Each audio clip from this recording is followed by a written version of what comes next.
Tuhan bersamamu.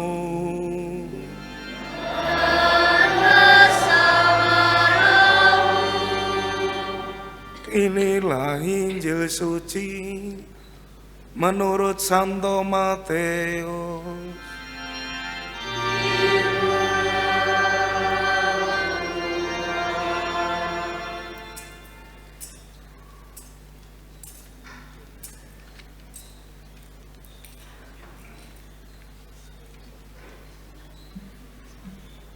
Pada zaman pemerintahan Raja Herodes, sesudah Yesus dilahirkan di Bethlehem di tanah Yudea, datanglah orang-orang Majus dari timur ke Yerusalem.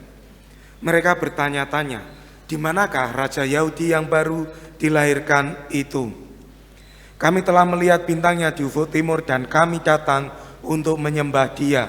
Mendengar hal itu terkejutlah Raja Herodes beserta seluruh Yerusalem.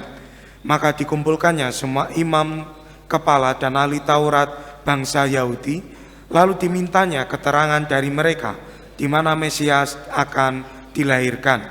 Mereka bertanya kepadanya, di Bethlehem di tanah Yudea, karena beginilah ada tertulis dalam kitab Nabi, dan engkau Bethlehem di tanah Yudea, engkau sekali-kali bukanlah yang terkecil di antara mereka yang memerintah Yehuda, karena daripadamulah akan bangkit seorang pemimpin yang akan menggembalakan umatku Israel. Lalu dengan diam-diam Herodes memanggil orang-orang Majus itu dan dengan teliti bertanya kepada mereka kapan bintang itu nampak. Kemudian ia menyuruh mereka ke Bethlehem, katanya, pergilah dan selidikilah dengan sesama hal ikhwal anak itu, dan segera sesudah kamu menemukan dia, kabarkanlah kepadaku supaya aku pun datang menyembah Dia. Setelah mendengar kata-kata Raja Herodes, berangkatlah para Majus itu, dan lihatlah bintang yang mereka lihat di timur itu mendahului mereka hingga tiba dan berhenti di atas tempat di mana anak itu berada. Melihat bintang itu sangat bersukacitalah mereka. Maka masuklah mereka ke dalam rumah itu dan melihat anak itu bersama Maria ibunya. Lalu mereka sujud menyembah Dia. Mereka pun membuka tempat harta bendanya dan mempersembahkan persembahan kepada anak itu, yaitu emas, kemenyan, dan mur. Kemudian karena diperingatkan dalam mimpi supaya jangan kembali kepada Herodes, mereka pun pulang ke negerinya lewat jalan lain. Demikianlah Injil Tuhan.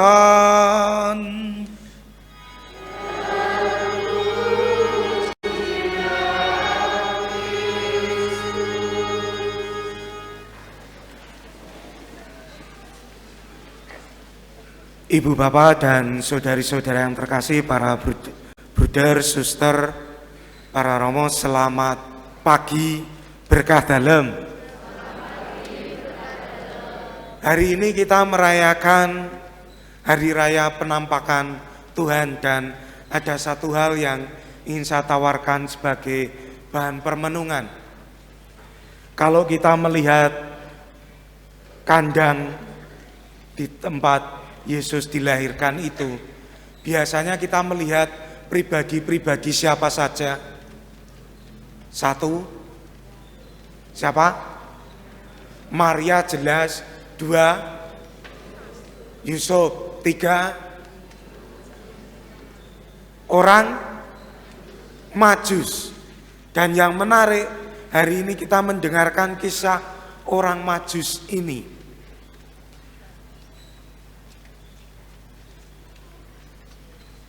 Disebutkan dalam terjemahan bahasa Indonesia kurang begitu jelas, tetapi dalam bahasa lain lebih jelas. Datanglah orang-orang Majus. Maka orang-orang Majus ini itu tidak hanya 3, bisa jadi 4, bisa jadi 5, bisa jadi 6 dan seterusnya. Tetapi memang dalam tradisi iman disebutkan yang terkenal itu 3. Saya hanya mau mengatakan apa? Orang-orang Majus ini itu dikenal orang-orang yang bijaksana, orang-orang yang dalam ilmunya, orang-orang yang mempelajari astronomi, astrologi, maka bisa melihat, mengikuti bintang untuk menemukan Yesus. Orang yang belajar, orang yang mencari untuk menemukan Yesus. Dan persis ini tawaran permenungannya. Fides quaerens intellectum. Iman itu mencari pemahaman. Iman itu membutuhkan pemahaman. Kita tidak bisa serta-merta ujuk-ujuk bahasa Indonesia, tiba-tiba menjadi orang beriman. Karena apa? Kita butuh pemahaman. Bagaimana kita akan beriman akan Yesus kalau kita tidak kenal siapa itu Yesus? Bagaimana kita akan beriman akan gereja kalau ajaran-ajaran tentang gereja kita tidak pernah tahu? Fides quaerens intellectum. Iman itu mencari pemahaman. Iman itu butuh pemahaman.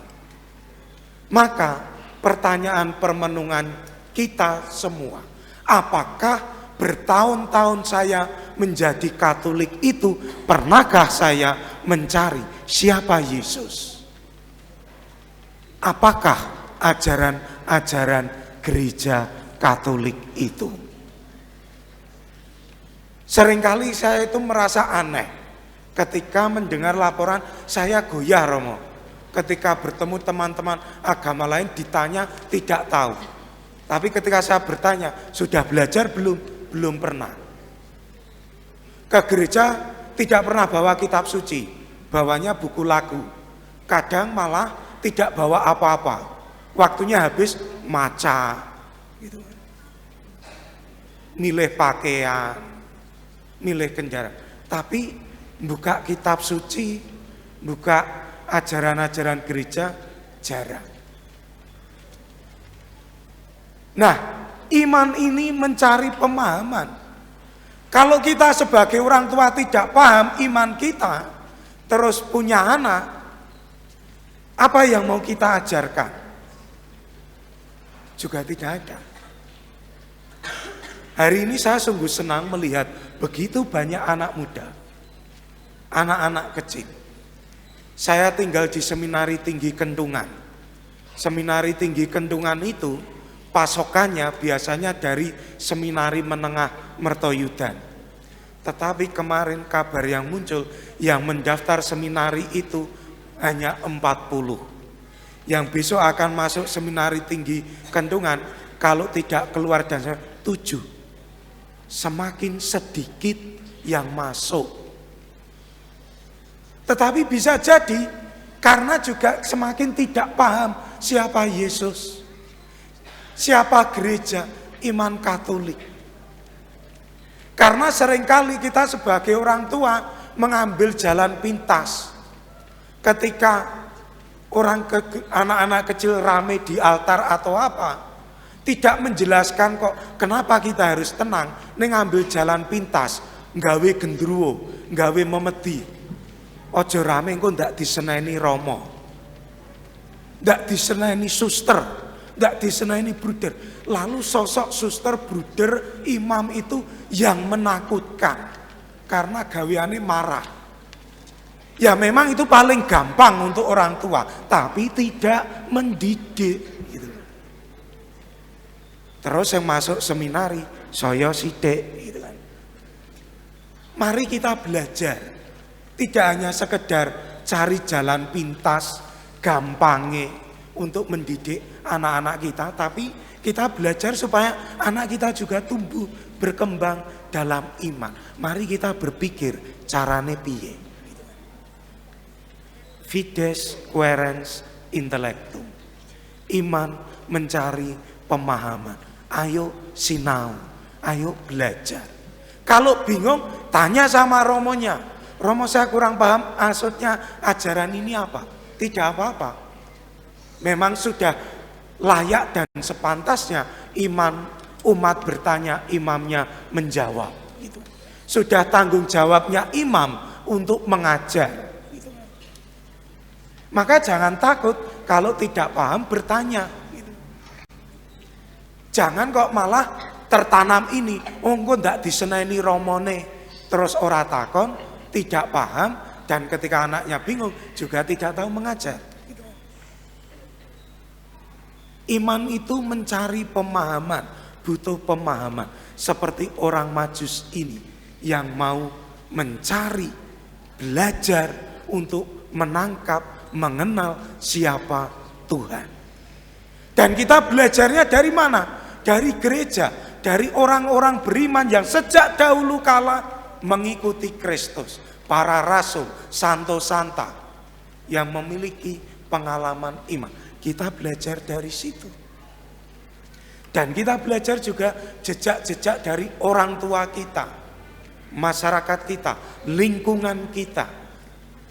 Tapi pelan-pelan ini akan tergerus kalau tidak ada yang mengajarkan. Pelan-pelan jejak-jejak ini akan hilang ketika orang tidak mau belajar. Orang hanya datang, duduk, menjadi konsumen seperti nonton bioskop, film setelah 1 jam, 2 jam pulang. Tapi ketika tidak pernah belajar sendiri, iman Katolik ini pelan-pelan akan hilang. Ibu bapak, saudari-saudara yang terkasih, para bruder, suster, mari kita berpikir bagaimana mendidik anak kita supaya semakin paham iman kita.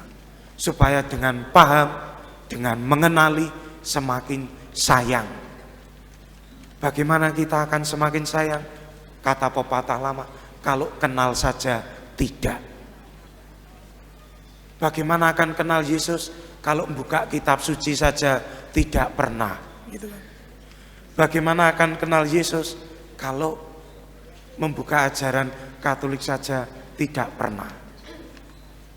Mari kita belajar dan belajar seperti halnya orang Majus ini, supaya kita semakin mengenal, semakin sayang, sehingga generasi kita pun juga semakin menangkap menjadi orang Katolik itu bagaimana toh, menjadi orang semakin beriman itu bagaimana toh. Jangan seperti orang-orang zaman dulu cari cara gampangnya saja. Oh, aja rame nang gereja ndak diseneni romo. Itu cara kuno. Jangan kita membuat hantu-hantu di iman kita dengan menjadikan romo, bruder, suster itu seperti itu. Jangan kita mencari hantu-hantu dengan membuat semacam itu.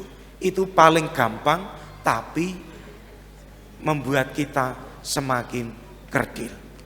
Mari ibu bapak dan saudari-saudara yang terkasih, kesimpulannya, hari ini Tuhan menampakkan diri, tetapi penampakan ini akan hilang, tidak kelihatan kalau kita tidak mau mengenal.